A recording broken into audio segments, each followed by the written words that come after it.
ಯೇಸು ಕ್ರಿಸ್ತನ ನಾಮದಲ್ಲಿ ನನ್ನ ಆತ್ಮೀಯ ಸ್ನೇಹಿತರೆ, ನನ್ನ ಹೃದಯಪೂರ್ವಕ ವಂದನೆಗಳು ಸಲ್ಲಿಸ್ತಾ ಇದ್ದೇನೆ. ಒಂದು ಸಾರಿ ಆರಮ್ಯ ರಾಜ್ಯದ ಅರಸನು ನಾಮಾನ್ ಎಂಬ ವ್ಯಕ್ತಿ ಸೈನ್ಯಾಧಿಪತಿ ಇರ್ತಾನೆ. ಈ ಸೈನ್ಯಾಧಿಪತಿಯಿಂದ ಆ ರಾಜನಿಗೆ ಎಷ್ಟೋ ಯುದ್ಧಗಳಲ್ಲಿ ಜಯವನ್ನು ತಂದು ಕೊಡ್ತಾ ಇರ್ತಾನೆ ನಾಮಾನ್. ಇಂಥ ಒಬ್ಬ ವ್ಯಕ್ತಿಗೆ ಆತನ ಏನಿರುತ್ತೆ ಅಂದರೆ ಕುಷ್ಠ ರೋಗ ಇರುತ್ತೆ. ನೋಡಿ, ಎಷ್ಟು ದೊಡ್ಡ ಸೈನ್ಯಾಧಿಪತಿ ಆದರೆ ಎಷ್ಟು ಜಯಗಳನ್ನು ರಾಜನಿಗೆ ತಂದು ಕೊಟ್ಟರೆ ಕೂಡ, ಆದರೆ ಆತನ ದೇಹದಲ್ಲಿ ಒಂದು ಯಾರಿಗೆ ಹೇಳಲಾರ್ದಂಥ ಒಂದು ಕಾಯಿಲೆ, ಒಂದು ರೋಗ ಇದೆ. ಅದರಿಂದ ಬಹಳ ನೊಂದ್ಕೊಳ್ತಾ ಇರ್ತಾನೆ. ಈ ಒಂದು ಅದ್ಭುತ ಒಂದು ಶುಭ ಸಂದೇಶ ಗೊತ್ತಾಗುತ್ತೆ ಆರಮ್ಯರ ಅರಸನಿಗೆ. ನಾಮಾನನಿಗೆ ಹೇಳ್ತಾನೆ, ಇಸ್ರಾಯೇಲ್ ದೇಶದಲ್ಲಿ ಒಬ್ಬ ಪ್ರವಾದಿ ಇದ್ದಾನಂತೆ, ಆತನು ಎಲೀಷನು. ಆತನು ದೇವರು ಆತನ ಸಂಗಡ ಇದ್ದು ಅದ್ಭುತ ಕಾರ್ಯಗಳನ್ನು ಮಾಡ್ತಾ ಇದ್ದಾನಂತೆ. ನೀನು ಆತನಲ್ಲಿ ಹೋಗುವುದಾದರೆ ನಾನು ನಿನಗೊಂದು ಪತ್ರ ಬರೆದು ಕೊಡ್ತೇನೆ ಆ ಇಸ್ರಾಯೇಲ್ ರಾಜನಿಗೆ, ನೀನು ಹೋಗಿ ಕೊಡು. ನಿನ್ನನ್ನು ದೇವರು ನಿನ್ನ ಜೀವಿತದಲ್ಲಿ ಅದ್ಭುತಗಳು ಮಾಡ್ತಾನಂತ ಹೇಳಿ ನಾಮಾನಿಗೆ ಒಂದು ಪತ್ರ ಬರೆದು ಕೊಟ್ಟು ಕಳಿಸ್ತಾನೆ. ಎಲ್ಲಿಗೆ? ಇಸ್ರಾಯೇಲ್ ದೇಶಕ್ಕೆ. ಅಲ್ಲಿ ಆ ಇಸ್ರಾಯೇಲ್ ದೇಶದ ರಾಜನಿಗೆ ಆತನ ಹತ್ರ ಬಂದು ನಾಮಾನನ ಪತ್ರ ಕೊಟ್ಟಾಗ ಇಸ್ರಾಯೇಲ್ ದೇಶದ ರಾಜನು ಬಟ್ಟೆ ಹರ್ಕೊಂಡ್ಬಿಡ್ತಾನೆ. ಇದು ಎಂಥ ಶಿಕ್ಷೆ! ನಾನೇನು ದೇವರು? ಈ ನಾಮಾನನಿಗೆ ಸೈನ್ಯಾಧಿಪತಿಗೆ ನಾನು ರೋಗ ಸ್ವಸ್ಥತೆ ಮಾಡಲಿಕ್ಕೆ ನಾನೇನು ದೇವರು? ಈ ಆರಮ್ಯರ ಅರಸನು ಬೇಕಂತಲೇ ನನ್ನ ಮೇಲೆ ಯುದ್ಧಕ್ಕೆ ಮತ್ತೆ ಏನೋ ಒಳಸಂಚು ನಡೆಸ್ತಾ ಇದ್ದಾನೆ ಅಂತೇಳಿ ಬಟ್ಟೆ ಹರಿದುಕೊಳ್ತಾನೆ. ಈ ವಿಷಯ ಅಲ್ಲಿದ್ದಂಥ ಪ್ರವಾದಿಗೆ ಗೊತ್ತಾಗುತ್ತೆ. ದೇವರಿಗೆ ಮಹಿಮೆ ಉಂಟಾಗಲಿ, ಆತನೇ ದೇವರ ಸಂಗಡ ಪವರ್ಫುಲ್ ಆಗಿದ್ದಂಥ ವ್ಯಕ್ತಿ ಎಲೀಷನು. ಆತನಿಗೆ ಈ ವಿಷಯ ಗೊತ್ತಾಗುತ್ತೆ. ಆವಾಗ ರಾಜನಿಗೆ ಒಂದು ಸಂದೇಶ ಕಳಿಸ್ತಾನೆ ಎಲೀಷನು, ನೀನು ಯಾಕೆ ಬಟ್ಟೆಗಳನ್ನು ಹರಿದುಕೊಳ್ತಾ ಇದ್ದೀಯಾ? ಆ ಮನುಷ್ಯನನ್ನು ನನ್ನ ಹತ್ರ ಕಳಿಸು. ನಾನು ಈ ಒಂದು ದೇಶದಲ್ಲಿ ನಾನೊಬ್ಬ ಪ್ರವಾದಿ ಇದ್ದೇನಂತೇಳಿ ಅವ್ರಿಗೆ ಗೊತ್ತಾಗಬೇಕಂತ ಹೇಳಿದಾಗ ನಾಮಾನನನ್ನು ಅಲ್ಲಿಗೆ ಕಳಿಸ್ತಾನೆ ಇಸ್ರಾಯೇಲ್ ರಾಜನು. ಆವಾಗ ನಾಮಾನನು ರಥದಲ್ಲಿ ಹೋಗಿ ಆ ಎಲೀಷನ ಗುಡಾರದ ಹತ್ರ ಹೋದಾಗ ಆತನ ಬಾಗಿಲ ಹತ್ರ ನಿಂತ್ಕೊಳ್ತಾನೆ. ಆದರೆ ಒಳಗಡೆಲಿದ್ದು ಒಂದು ಸ್ವರ ಬರುತ್ತೆ.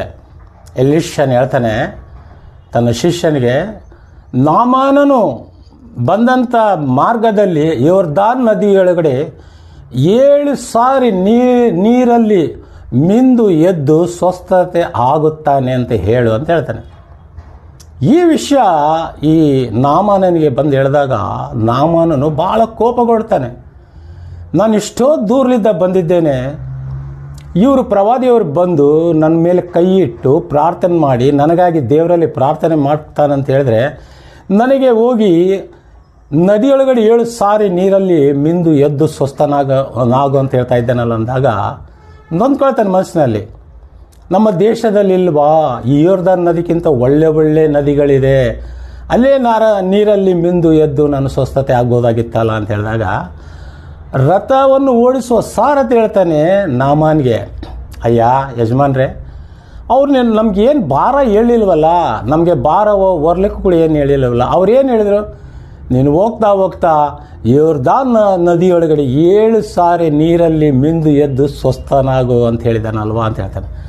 ನೋಡಿ, ಆ ಸಮಯ ಬಂದಾಗ ನಾಮಾನನು ಕೂಡ ಆ ರಥಸಾರಥಿ ಮಾತು ಕೇಳ್ತಾನೆ. ಅವಾಗ ನದಿ ಹತ್ರ ಬರ್ತಾನೆ.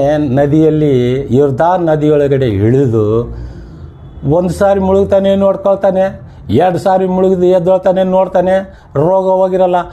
ಹಾಗೆ 3 ಸಾರಿ, 4 ಸಾರಿ, 5 ಸಾರಿ, 6 ಸಾರಿ ಎದ್ದಾಗ ಇನ್ನು 7ನೇ ಸಾರಿ ನೀರಲ್ಲಿ ಮಿಂದು ಎದ್ದೇಳ್ತಾನೆ. ನನ್ನ ಆತ್ಮೀಯ ಸ್ನೇಹಿತರೆ, ಅದರ ದೇಹವೆಲ್ಲ ಸ್ವಸ್ಥತೆಯಾಗಿ ಯೌವನದ ಸುಂದರ ಥರ ಯುವಕನಾಗಿರ್ತಾನೆ. ದೇವರಿಗೆ ಮಹಿಮೆ ಉಂಟಾಗಲಿ. ದೇವರು ಒಂದು ಮಾತು ಹೇಳಿದ್ರೆ ಸಾಕು, ಸೇವಕನ ಮುಖಾಂತರ ಆತನೇ ಬಂದು ಕೈ ಹಿಡಿದು ಪ್ರಾರ್ಥನೆ ಮಾಡಬೇಕೆಂಬುದಲ್ಲ. ದೇವರ ಸೇವಕನು ತಮ್ಮ ಜೀವಿತವನ್ನು ಸಮರ್ಪಿಸಿಕೊಂಡು ದೇವರಿಗಾಗಿ ನಿಂತು ಹೋರಾಡೋನೇ ಸೇವಕರು. ಅದ್ಭುತ ಸ್ವಸ್ಥತೆ ಹೊಂದ್ಕೊಳ್ತಾನೆ. ದೇವರಿಗೆ ಮಹಿಮೆ ಉಂಟಾಗಲಿ. ಸೇವೆ ಅಂದರೆ ಇದು ನನ್ನ ಆತ್ಮೀಯ ಸ್ನೇಹಿತರೆ. ದೇವರಿಗಾಗಿ ನಮ್ಮ ಜೀವಿತಗಳು ಸಮರ್ಪಣೆ ಮಾಡಿಕೊಳ್ಳೋದು.